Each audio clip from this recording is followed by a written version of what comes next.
3,000 years ago, King David penned these words.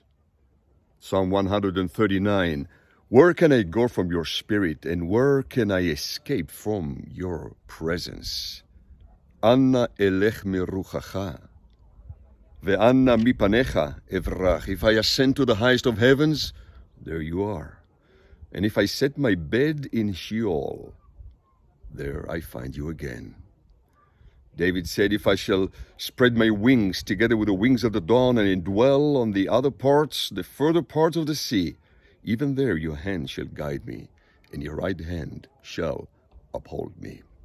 Thank you for praying for the peace and for the people and for the well-being of Israel these days. This will be a short report just to say a big thank you as Israel continues to hold its breath from Sabbath to Sabbath, where we get another installment of our hostages and let go a couple of hundred of more murderous terrorists coming out of our prisons.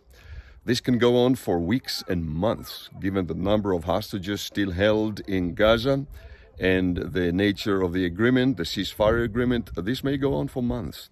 And so thank you for your persevering prayers. This Psalm 139 that King David penned, talking about the ever-present immediacy, the excellency, the intimacy, the nearness and the closeness of the living God. Each one of those dear souls who are coming out from captivity these days, each one is an incredible story. I hope that you are on the right networks and on the right platforms to hear some of the incredible stories. Each one, they come out with tears.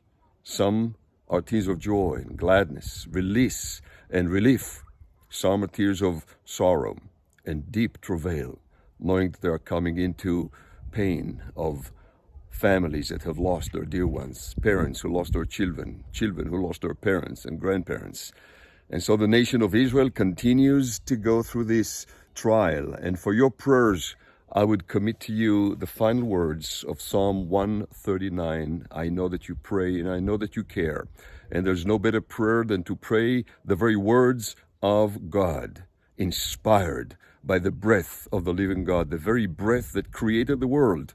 In the beginning, God created the heavens and the earth, and he did it all by his speech. And so he gave us his words. And Psalm 139 ends with these words. King David prayed, Chakreni el veda levavi. He says, search me, O God, and know my heart.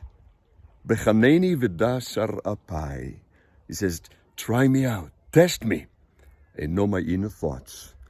And see, im derech etzev bi unecheni bederech olam.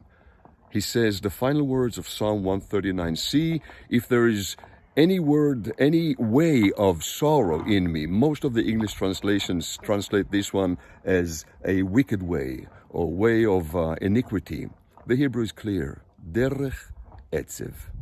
Please see, Lord, if there is a sorrowful way in me. Etzev in the Hebrew language can translate to Etzev in the Hebrew language can translate to depression, deep sorrow, grief of heart.